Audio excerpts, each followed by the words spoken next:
বস এখন এই ভিডিওতে আমরা আপকামিং দুটো বড় ছবি, যে দুটো ছবি আসছে জানুয়ারি মাসে, একটা হচ্ছে বর্ডার 2, একটা হচ্ছে রাজা সাহাব। এই দুটো ছবির দুটো গান নিয়ে কথা বলবো। একটা হচ্ছে নাচে নাচে এবং আরেকটা হচ্ছে সন্দেশে আতে হে। এবার এই দুটো গানই হচ্ছে 2.0 ভার্সন। তো কেমন হলো এই দুটো গানের নতুন ভার্সনটা?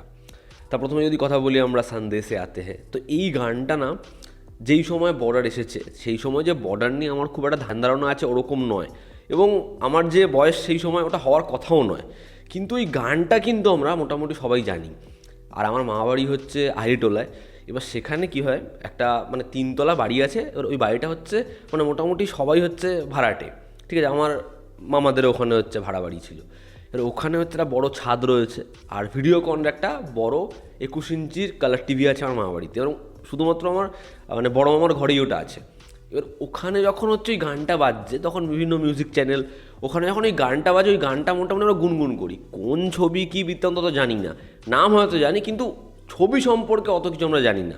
এবং তখন কী হতো, যেই ছবি সবথেকে বড় হিট হতো বা যেই ছবিটা নিয়ে অডিয়েন্স মোটামুটি এক্সাইটেড, গ্রিটিংস কার্ড পাওয়া যেত। তো তার কিছু পরে বর্ডারের না গ্রিটিংস কার্ড বেরিয়েছিল নিউ ইয়ারে, এবং ছোটো মামা ওই বর্ডারের গ্রিটিংস কার্ড আমাদের কিনে দিয়েছিল। এবার এত বড় একে কার্ড, তার মধ্যে ওরকম সানি দেওয়াল থেকে শুরু করে সব ক্যারেক্টার ছোটো ছোটো, ওই গ্রিটিংস কার্ড সবাইকে দেখানো এবং নিজের কাছে ওটা রাখা, ওটা একটা আলাদাই, মানে যার কাছে ওরকম সিনেমার গ্রিটিংস কার্ড আছে তার কিন্তু স্কুল থেকে শুরু করে প্রত্যেক জায়গায় মানে তার একটা আলাদাই ব্যাপার রয়েছে। তো আমি যখন এই গানটা শুনছিলাম সন্দেশে আতে হে, আমি যেন ওই পুরোনো পিকচারগুলো দেখতে পাচ্ছিলাম, কারণ আজকে আমার মানে কোনো মামাই নেই। তো ওই যে মোমেন্টসগুলো, ওগুলো কোথাও একটা, এই গানটা শোনার সময় আমার কাছে না একদম পরিষ্কার ভেসে উঠলো। তো এবার যদি গানটার কথা বলি, দেখো গানটা কিন্তু আমার ভালো লেগেছে, মানে বেশ ভালো লেগেছে।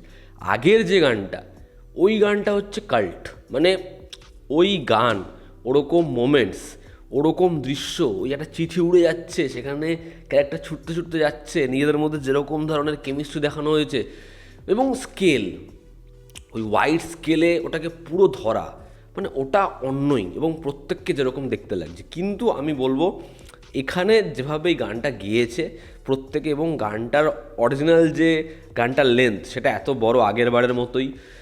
সেখানে সোনু নিগমের যখন পোর্শনটা আসে, মানে খালি তোমার মনে হবে সোনু নিগমের পোর্শনটা কোথায়, যখন সোনু নিগমের পোর্শনটা আসে দুর্দান্ত। মানে সোনুর কাছে আচ্ছা আচ্ছা গায়ক যে কোথায়, সেটা এই ট্র্যাকটা তোমরা শোনো বুঝতে পারবে।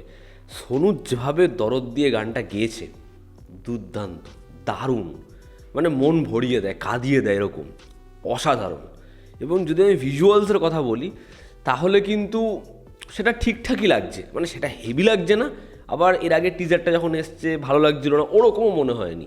মানে হয় না একটা আবাহ তৈরি করতে হয়, তো সেটাই গানটা কিন্তু তৈরি করতে পারছে। এবার যে কারণেই আমাদের অত কিছু মাথায় আসছে না, এবং সানি দেওয়ালের যে পোর্শনটা মূলত, যে ব্রিজের মধ্যে দাঁড়িয়ে রয়েছে, তার যে ক্রাইসিসটা, সে কাউকে বলতে পারে না, তার এরকম একটা ইমেজ রয়েছে, এবং গানটা চলছে, সুন্দর লাগছে, ভালো লাগছে। ম্যাক্সিমাম লোক সানি দেওয়ালের জন্যই, ওই নস্টালজিয়াটা তাদের ওপর কাজ করছে বলেই এই ছবিটা দেখতে, এবং আমি দেখলাম ওই নস্টালজিয়াটা কিন্তু আমার ওপরও কাজ করলো। কিন্তু আমি তো সেই সময় মানে বর্ডার দেখেছি অনেক পরে, কিন্তু তাও আমার ওপরে কিন্তু এই নস্টালজিয়াটা কাজ করছে। তার মানে গ্রাউন্ড লেভেলে বহু অডিয়েন্সের ওপর এটা কাজ করতে চলেছে। দেখার ছবির ট্রেলার কেমন হয়, 14 তারিখ ট্রেলার আসছে। তবে আমার জন্য কিন্তু এই গানটা বেশ ভালো গান, আগেরটা কাল্ট, তবে এই ভার্সনটাও কিন্তু শুনতে ভালো লাগছে, এই ভার্সনটাও কিন্তু ভালো হয়েছে। যদি আমরা কথা বলি নাচে নাচে ফ্রম রাজা সাহাব, এই গানটা ক্রিয়েট করেছে থামান। একটা গানের গান মেরে দিয়েছে, যেরকম গানটা শুনতে লাগে সেরকম গানটা দেখতে। প্রভাস, আমার মনে হয় প্রভাস এই ডান্স কোরিওগ্রাফিটা বুঝতেই পারেনি। 3জন অ্যাক্ট্রেস আলাদা সিঙ্কে নাচছে, তারা আলাদা রিদমে নাচছে, প্রভাস এখানে আলাদা রিদমে নাচছে।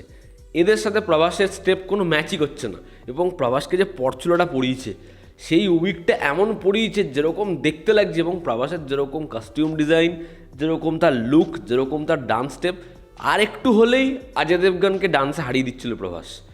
যেরকম ধরনের স্টেপ প্রভাস করেছে, যেরকম প্রভাসকে দেখতে লাগছে, একদম জঘন্য। আশুতোষের ওই যে স্টেটমেন্টটা প্রভাসকে কালকিতে জোকার লেগেছে, ওটা বোধহয় প্রভাস একদম সিরিয়াসলি নিয়েছে। যেরকম জঘন্য গানটা, সেরকম জঘন্য প্রভাসের স্টেপ, সেরকম জঘন্য হচ্ছে 3 অ্যাক্ট্রেসের সাথে প্রভাসের কেমিস্ট্রি।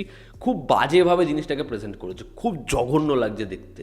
মানে এরকমভাবে উল্টো পাল্টা যা ইচ্ছা নাচ করছে, নাকি ডান্ডা ডুডুং ডুডুং চলছে নাকি, যে বাদ বাকি সবাই একরকম নাচছে, প্রভাসের হাতের স্টেপ মানে এই এই যা পাচ্ছে করছে, সেটার কোনো রকম ম্যাচ করারই দরকার নেই, আর বাদ বাকি সবাই একরকম নাচছে।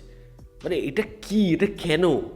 নাকাশ আজিজ গানটা গেয়েছে, আমার খুব পছন্দের সিঙ্গার, কিন্তু বাপি লাহিড়ী, ঊষা উতুপ ওই যে ভয়েস মডুলেশন, ওই যে রেঞ্জ, ওটায় যাওয়া পসিবলই নয়। এবার দেখো এর আগের যে গানটার কথা বললাম সন্দেশে আতে, ওরা কিন্তু গানটাকে চটকায়নি, ওই সোলটাকে ছোঁয়ার চেষ্টা করেছে, যে কারণে ওরা কাছাকাছি পৌঁছাতে পেরেছে। আর এরা হচ্ছে পুরো গান মেরে দিয়েছে, একদম ধরে মেরে দিয়েছে। থামান এই গানটার পুরো 12টা বাজিয়ে ছেড়েছে, এবং যেরকমের ডান্স কোরিওগ্রাফি, যেরকমভাবে পুরো বিষয়টা দেখতে লাগছে, তিনজন অ্যাক্ট্রেসকে যেরকম দেখতে লাগছে, জিনিসটা একেবারেই হয়নি, একেবারেই ভালো লাগছে না। আর এরকম ধরনের লোকেশন, এই যে লাইটিংওয়ালা জ্যাকেট পাথর দিয়ে বানিয়েছে না কি লাইট দিয়ে বানিয়েছে, এগুলো আমরা এতবার দেখে ফেলেছি, ফলে যে পয়সাটা খরচা করেছে, যে গ্র্যান্ডিওরটা ধরার চেষ্টা করেছে, সেটাও আলাদা করে নতুনত্ব কিছু প্রোভাইড করছে না। যে ক্যাজরাটা ওরা দেখাতে চেয়েছে, সেটার জন্য ওই ক্যাজরা কোরিওগ্রাফি বা ক্যাজরা অ্যাটমসফিয়ার লাগে, সেটাও হয়েছে বলে আমার মনে হয় না। এবং প্রভাসকে খুব বাজে লাগছে দেখতে, খুব বাজে লাগছে। যাই হোক, এই ছিল আমার ওপিনিয়ন। তোমরা যারা দেখেছো শুনেছো, তোমাদের কীরকম কী লেগেছে জানিও। জনতা আমাদের পাশে আছে, আবার দেখা হচ্ছে, টেক কেয়ার।